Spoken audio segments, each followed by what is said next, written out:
Who am I? I don't know if you know who I am. I used to work for Analog Computing Magazine back in the 80s. I'm a video gamer from probably when video games first started, the old Cinematronics, Space Wars, and stuff like that. Got hooked on Atari 800, Atari 400, 800 games like Star Raiders. And then my big thing, though, was vector games like Tempest and Space Duel and Battlezone. That was one of my first ones that I got hooked on. And from there, after I left Analog Computing, went off on my own and worked with the Atari ST on a whole bunch of projects with 3D graphics. Moved on then to Autodesk with 3D Studio and 3D Studio Max, which is a 3D graphics package. And that actually has its roots back in the old Atari 800 stuff we did for Analog Computing. We did some 3D graphics stuff back then called Solid States. And that led directly to 3D Studio. So it's kind of cool, and now kind of looped back and starting to play around with some of this old stuff again, and actually getting into the old code. So that's who I am, and basically some of the retro gaming projects I've got going on. Back in 2009, we did a game called Star Rangers. It's a nod to an old Atari 800 game, first-person space shooter. We're working now on Star Rangers HD. That's actually been in process for a while, and it's pretty much done. But this is kind of a sideline for us, and with my other work, this kind of gets backburnered quite a bit. But we should have Star Rangers HD for the iPad out within about a month. We're also working on Android versions of those. Planetary Defense Ultimate and Planetary Defense 2012, those have the roots back in an old Analog Computing game called Planetary Defense, oddly enough. And it's kind of a sort of, I'll show you here in a bit, it's almost like a missile command, but in a rotary form, which was a lot of fun back then. And then Buried Bucks, Chopper Hunt, that's my one claim to fame in the commercial game world. Did that back in 1982, sold it to iMagic as Chopper Hunt about a year later, and brought it up to some higher level graphics and whatnot. And there's plenty more things to do, obviously. There's a lot of retro games out there that we could do. The question is, which ones do we want to pull? Obviously, new hardware, everybody is familiar with what we got out now. iPhone, iPod Touch, iPad, all those Android devices, tablets, and phones. It's an amazing, very broad range of products, and especially in Android, where you have a little bit more of a Wild West mentality, it's a little trickier to deal with because of all the screen formats and whatnot. That's been one of the things that's kind of held up our Android development, is trying to make sure we've got all the bases covered on that. Then there's also an opportunity to do things on some of these things like the Nook and some of the other they started out as readers, but some of them actually have an Android core in them. So we're looking at actually playing around with some of those as well. So when you get on these new hardware devices, man, you got a lot of pros. You've got super fast processors. You've got, I mean, in the old days, we used to have to really watch what we did with our CPU usage. No longer the case. You can do whatever you want and get away with it. In fact, it leads to some really sloppy programming practices if you aren't careful. Yeah, way more memory. Good grief. 16K back in the day, we had to. I remember shaving 5 bytes off a program to make it fit in 16K to fit to run on the magazine games. No longer the case. You got megabytes, gigabytes. You have floating point math built into these CPUs. You don't have to worry about doing any kind of fake floating point yourself in integer math. That's great. You have higher resolution graphics. Most of these devices have at least 800 by 600, 1024, 768. Now the Retina devices on the Apple stuff is just out of control. And to drive those, in the old days, you used to have to draw your lines and stuff with the CPU. That's no longer the case either. So you've got all these graphics coprocessors and stuff. It just makes life a dream for somebody writing a video game, especially an old school one, because man, you could, a lot of times the graphics are simple, and you can implement them on these things very simply. You have better audio on these things. You can use WAV or OGG files for music. You don't have to worry about doing waveform generation through stuff like Pokies. That's really cool. What's really fun is I have actually gone back for Planetary Defense. I went back, ran the old Planetary Defense from Analog Computing on an emulator, set up a WAV file recorder on the thing, recorded all the sounds coming out of it, encoded them, threw them right into my iPhone version, and I had my sounds old school without any worries, and it was so easy to do.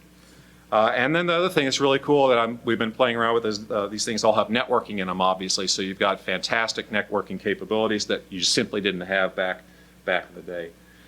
The big cons. These are things that are some real showstoppers. First off, when you have an iPhone or an iPad, you don't have a joystick on that thing.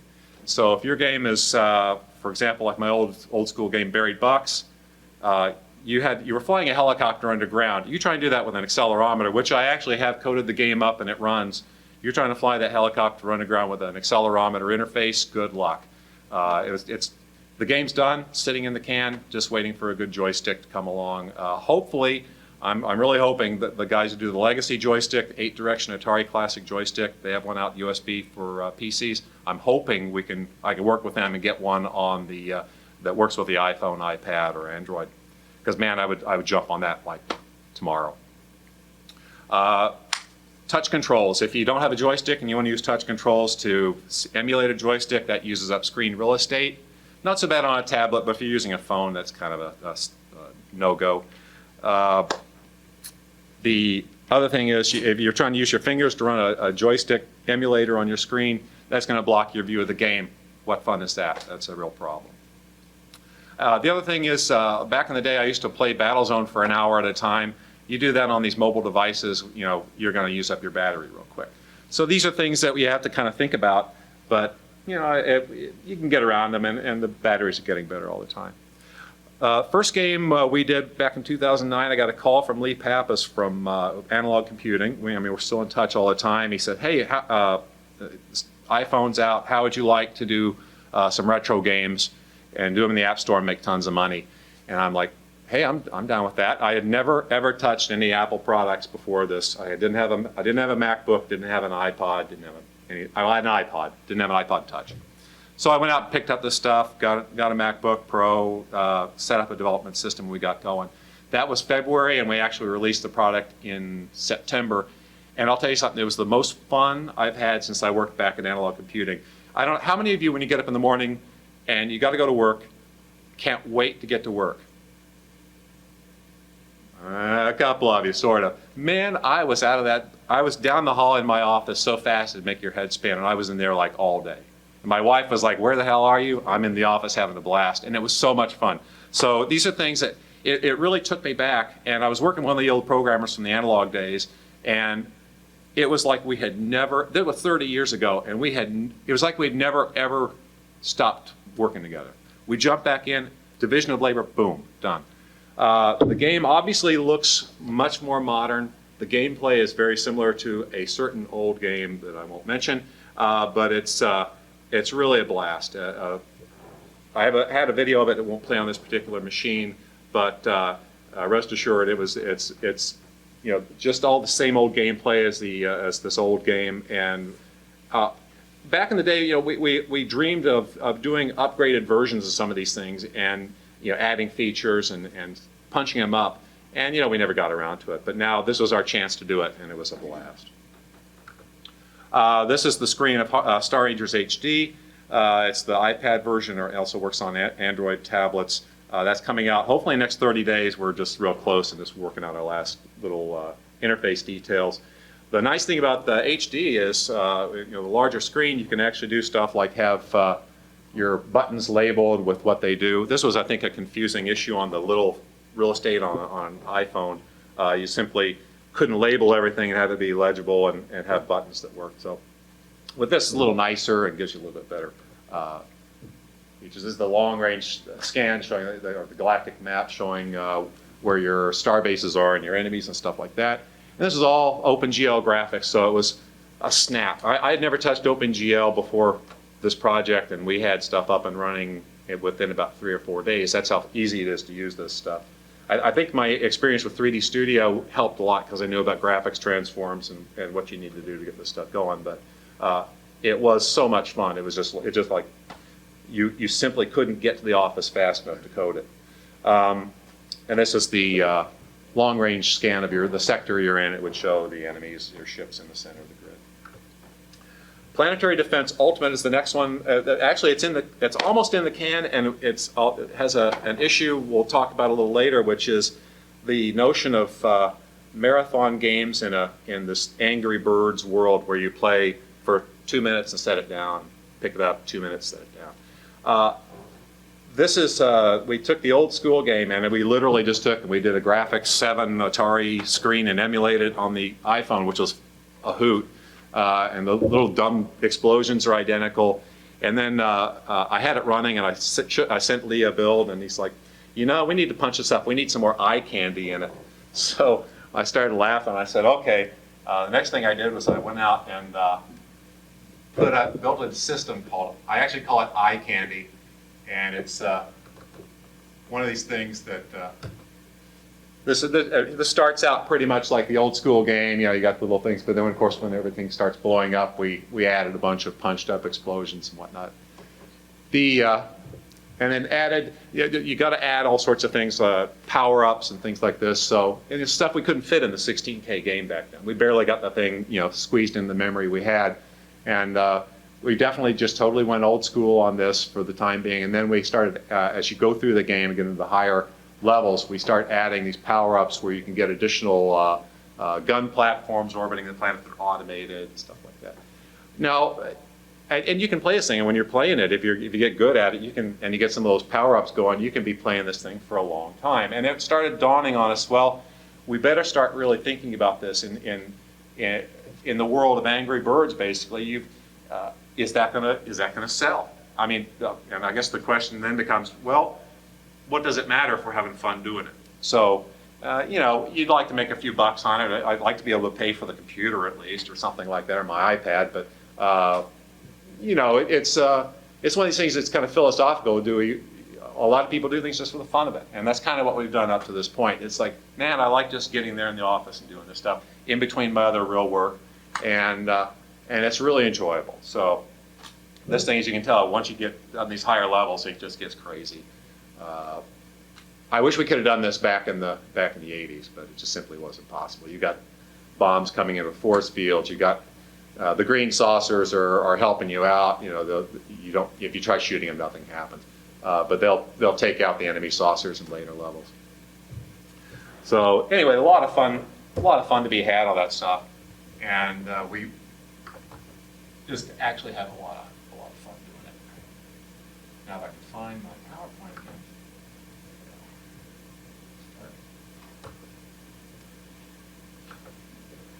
And then probably one of the goofiest things we did, I actually, I have an Android phone which I picked up to do Android development on, and I got hold of an Atari 800 emulator for it called Colleen, and Colleen was the code name for the Atari 800 back in the day. So this guy has an Atari 800 emulator, and I got it, and I was playing Planetary Defense on it, and the trick was, back in the 80s, the preferred interface for Planetary Defense was a koala pad, which was a little tablet thing, which was fantastic. It was a very nice input device, and once we got one in the analog offices, we couldn't wait to actually write a game around it. So I came up with Planetary Defense, and you could move your cursor around and fire almost like Missile Command. It was a lot of fun. Best thing next to a trackball. Well, so I started looking at this thing, and the problem was to run the game on his emulator, you had to use like a joystick emulator, a paddle emulator, which once again your fingers got in the way while you're trying to steer the thing around. It was just kind of clumsy. And I told the guy, hey, why don't we do something really kind of kind of hacking, kind of like the old days. Let's hack something in there, kind of fun. The koala pad got its work done by stuffing its coordinates into the paddle registers that the Atari 800 had, and then use the stick trigger or a paddle trigger for the trigger mechanism. Why don't we do a thing where when you tap on the Android screen, you take those coordinates, turn them into coordinates like just like paddle coordinates, and also set off the paddle trigger. So when you tap on the screen, it'll act like basically like a koala pad. And so he said, yeah, let's do that. He turned it over in a few days. We got it working. And then I said, why stop there? Why not do some really cool stuff, like take and actually change the code? I added some new features. I added some new bonus features, something that I wanted back then.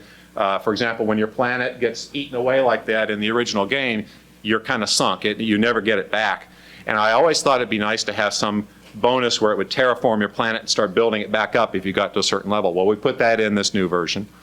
And then the other thing is, as you see on the bottom, there's an internet leaderboard entry, and that's actually in the Atari code. we set up a mechanism by which you can, there's a new device handler in there, it's called B for browser, and you actually print a URL to this thing, and it sends it out and will launch the browser in the Android operating system, send your high score into a leaderboard, and then it shows up on my analog computing website. Absolute fun. You can actually take that same executable binary, load it on your old literal physical Atari computer. It'll run just great. It has all the new features. It just doesn't have the touch screen, obviously, or the leaderboard feature. Now, I've been talking to some guys on Atari Age, and apparently some of them have a way to do it through SIO to PC interface into a PC. And I said, get me the information. I will put the high score leaderboard into an actual physical, we'll work it so it'll work on an Atari computer. I mean, this is what's really great about doing this stuff. Why do it? Because it's there, because you can, and it's fun. I mean, what better reason is there to do something? As I mentioned earlier, joysticks. Well, joysticks are pretty much vital for my old Buried Bucks chopper hunt game, and right now there really aren't. I guess there are some. They aren't so great. Lee Pappas is my.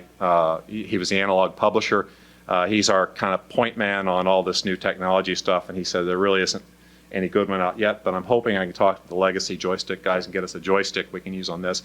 This was a pretty fun game. I liked playing it, and it was, I get some nice comments on it occasionally that people liked it. So, it's done. It's just a matter of getting a joystick interface for it, and we'll have it out on the iPhone, iPad, whatever. But once again, it's another one of these marathon style games. So we're looking at maybe how do you tweak these things a little bit and make them almost, I keep going back to Angry Birds. It's almost like the kind of a prototype benchmark for some of this stuff. The pick up and play, simple levels. It's almost like, if you remember the old game Boulder Dash, which was one of my favorites, it was each screen was a little puzzle. You went through the puzzle and you were done. Just like Angry Birds. These, however, are a little different. You have levels, obviously screens you have to solve, and you go on to the next one. Maybe we'll just go that route and see how it flies. So it kind of brings us back to this whole psychology and environment thing. When you're working with a mobile device, it's a whole different thing than sitting in your home, rec room playing on a video game. You're out in a restaurant or waiting in line for a coffee or something, and you have these pick up and play games that you play for a couple minutes at a time, and the marathon games don't really lend themselves to that. It's if you're playing, like, I used to play Tempest forever, and it's almost like, how it is. You get going one of these games, and your heart rate goes up, and you start getting in the groove, and if you walk away from it, come back, you've kind of lost that. I think that's one of the problems with the pick up and play world. You basically have lost that element, and it's not. And I know it's not that appealing for a lot of people. My good friend John Bell, who was our managing editor at Analog, and he's been in the game industry a long time too. He doesn't like marathon style games. He doesn't like. He likes goal oriented things, and that's fine. And everybody has their own preferences on that stuff. But that's the way it goes. But you have distracting environments. You got marathon games. Hey, is that something people still want to play? I know a lot of people do. I do. We'll probably keep riding them. Like I said, some games world and the pick up and play world, and that's stuff like, I think Boulder Dash is a natural, and there's plenty of others I'm sure that are that type of game where you can set them down and it's not something you have to really worry too much about being in the groove on. So basically, these things are still a lot of fun to create. Like I said, you get in the office and if you like coding, you like the challenge of coming up with a way of building these games and cranking out something that's fun to play, then go for it. That's exactly what we've done. We haven't made a lot of money off of them, so but that comes secondary in a way unless you're really desperate. But is there a market for these kind of old school marathon games? I think so, but and I don't know how many people here like playing those or like just puzzle games or whatever. But I think that they both will work. Has pick up and play steered people away from these? I think in a way, I think some people, maybe you get used to a kind of short attention span world where you can only focus on something for a few minutes or there's distractions around. In that case, maybe that's the case. That's just the way it goes. I don't know what we can do about that, but certainly best way we can do is put out a game that's kind of fun to play and see if people jump on it. Like I said, when I basically holding off on stuff like Planetary Defense Ultimate till we can figure out a little bit more. We've got to do a little bit of the game level ramping and stuff like that, and difficulty tweaking. That's just a matter of play testing. But it's going to be fun to see where that goes. Once we get it out, we'll see if it hits anything big or not. Well, any questions or comments? I'd be happy to answer any questions you got, or any questions about the old analog stuff we used to do, or any of that. Also, if you want to try your MacBook, I brought 2 other adapters. If you want to set up a video one. Oh, okay. No, that's not all that important. Does anyone want any questions?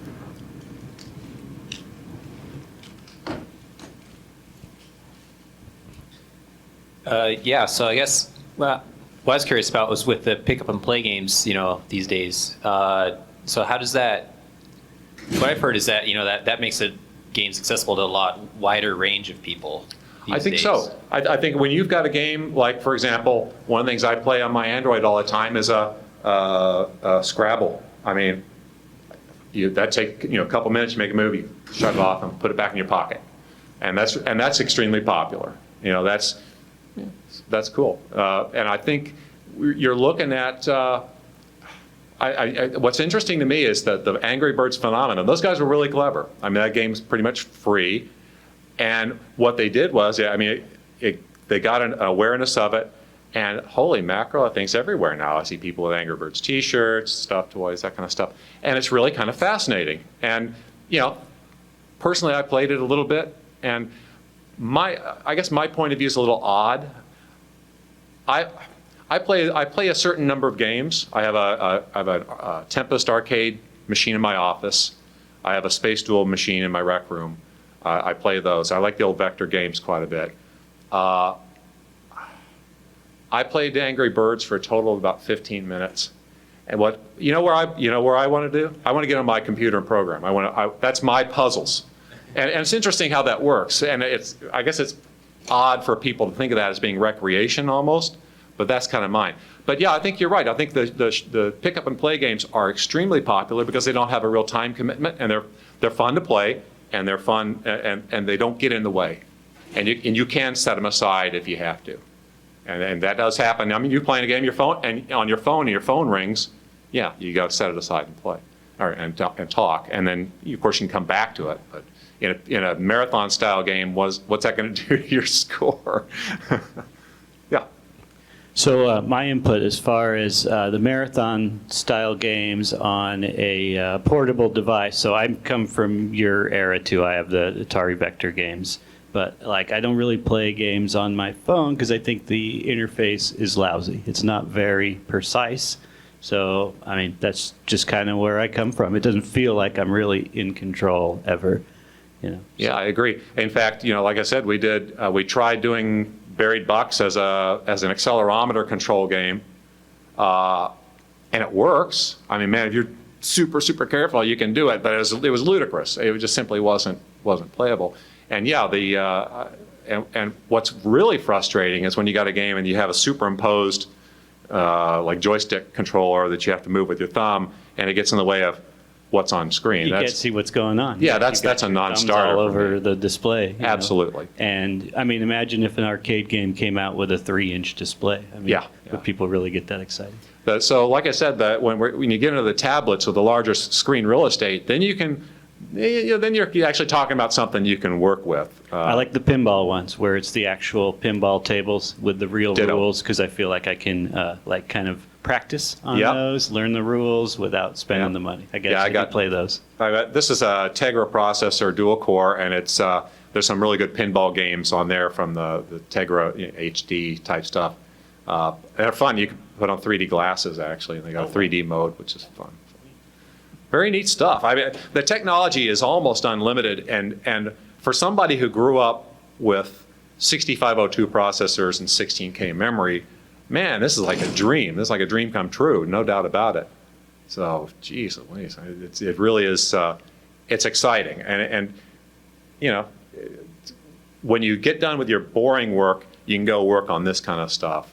And I don't know, in a way, part of me doesn't care that much about how much market there is as long as somebody's having fun with it. I mean, the Planetary Defense 2012 thing we did on the Android, that's actually the old executable, the old binary that runs on the emulator. How big a market is there for that? And we're not even selling it. I mean, just giving it away. But I just want people to have fun with it. It's like seeing people's scores on the leaderboard. That's enough compensation for me, because I can say, hey, somebody's having fun playing it. Yeah, and if I can get that leaderboard working on the actual hardware, the actual Atari 800 hardware people have got, man, will that be a blast. So it's old school brought forward in the 21st century, 30-year-old hardware in the 21st century. It's like, go for it. Yeah. I'm curious about the platforms that you're working on. Have you considered doing, like GameStop has an Android tablet that's coming out with a built-in joystick, and then there's the Ouya console that's Android-based that has a joystick, and then there's a developer kit for even the PlayStation Portable. Sure. That's accessible. So would you consider going to those, or are you kind of stuck in the mobile? Oh, yeah.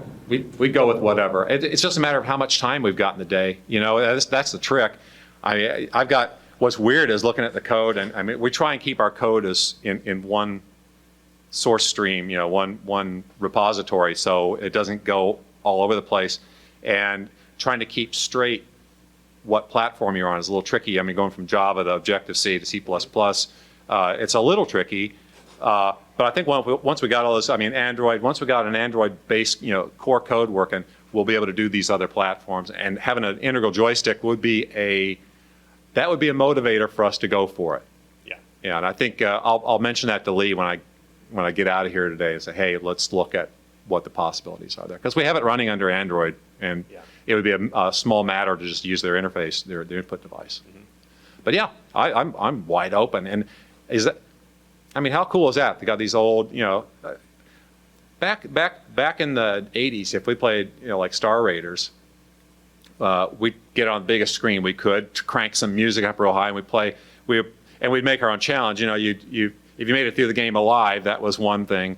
We got to a point where Lee and John and I would, you'd turn off your shields and play on ace level the entire game without shields.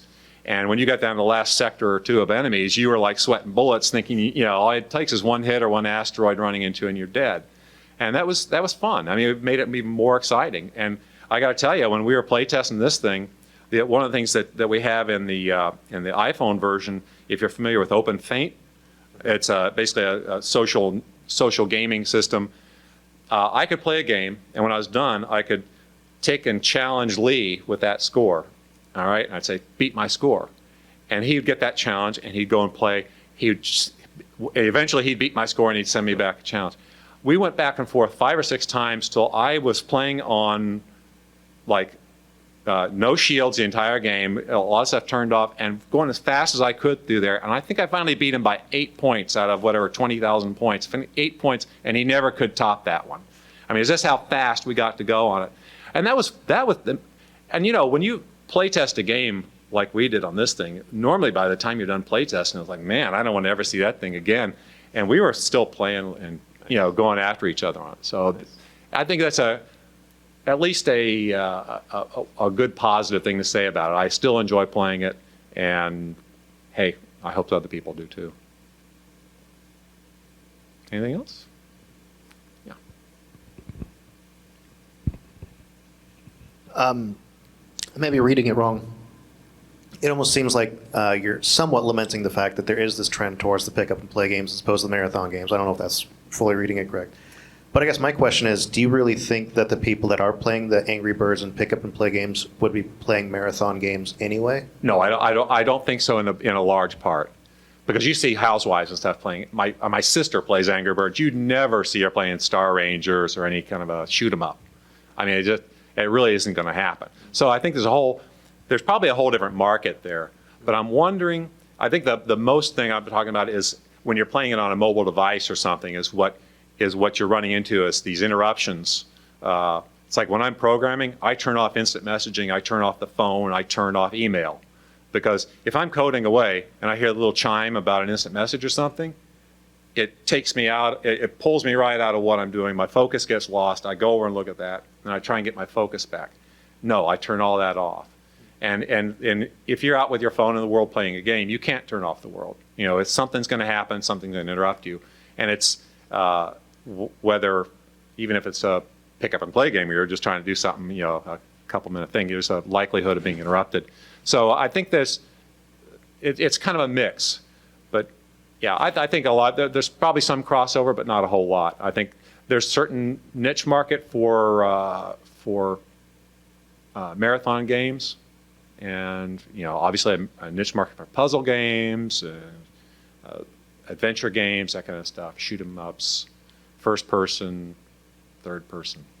So yeah, I'm kind of in a way kind of lamenting it. It's just the way the things are, and it's a kind of a shift, you know, back from us sitting in a room in a rec room playing a console game or something.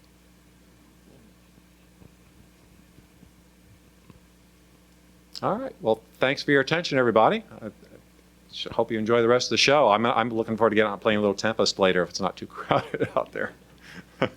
Thanks again. And also, if you guys want to see him again, he's in a panel tomorrow at 2:30, I believe. Yeah, 2:30 tomorrow. We'll be in here. Several of us who have written code for literally old hardware. I've got a couple things in the works. One is Space Wars. If you remember the old Cinematronics game Space Wars, running on Tempest hardware as a single-player game. And then and once we get that done, we're going to port it over to a Space Duel cabinet as a two-player. So what a blast. And programming those old vector machines is a lot of fun. And Clay Cowgills, hopefully Clay will be here tomorrow. He's the one who got me into that stuff. He did a vector breakout for a Tempest box. And there's a couple guys who've done some 2600 games. And it's just, it's really fun going back and working on the old hardware. I mean, if you told me back in the 80s that someday I'd be able to write vector games on my Tempest machine that I had in the office, I would have just gone nuts. And so using, you know, a modern macro assembler, actually it's the old Mac 65 assembler from back in the day, it's called ATASM. It runs on the PC, super fast, does macros. You can get in trouble real fast writing macros, as we'll talk about tomorrow. But total fun stuff working on this old hardware, and seeing it actually run on a vector machine is so cool. So hopefully we'll see that in a multi-game unit for the Tempest box from Clay soon. So, and then the other one I'm porting right now. It's actually done, at least in its initial form. There was a game that Kyle Peacock wrote for analog computing back in the 80s. It's called Bacterion. It's a knockoff of the old game Ripoff. And I've got that running on Tempest hardware too. So that's what we'll be talking about tomorrow, is kind of showing some of that stuff. Why Tempest hardware? You just have color. Because I have one. Because it's there in my office. No, because you can have color. And you know what? What started it was I have a Space Duel machine down in my rec room. Both my Tempest and my Space Duel were down. They had something wrong with them. It happens. The Space Duel machine turned out with something pretty simple, just a bad solder joint. Tempest machine, bad solder joint. Got them back up and running, and while I was sitting there looking at them, I thought, the controls for Space Duel would be perfect for somebody doing a Space Wars. You could play Space Wars on it with two people. Man, it'd be color. That'd be cool. And I put this note out on a vector list, on a vector mailing list on the internet, and I get a response like, oh, well, let's talk about it. So Clay has done stuff on Tempest hardware, and it turns out they're pretty close inside. There's a couple memory map differences, but the code I think we could probably get all the stuff running on Space Duel hardware in like almost no time, just change some equates. So exciting. I mean, and I'm not going to ever make any money off that. Who cares? It's fun to do. It's kind of realizing a dream that I had back in the day. Man, I wish I could write code for that. So that's tomorrow afternoon. So I hope to see you guys here. There's going to be some cool stuff at that. All right. Well, thanks again.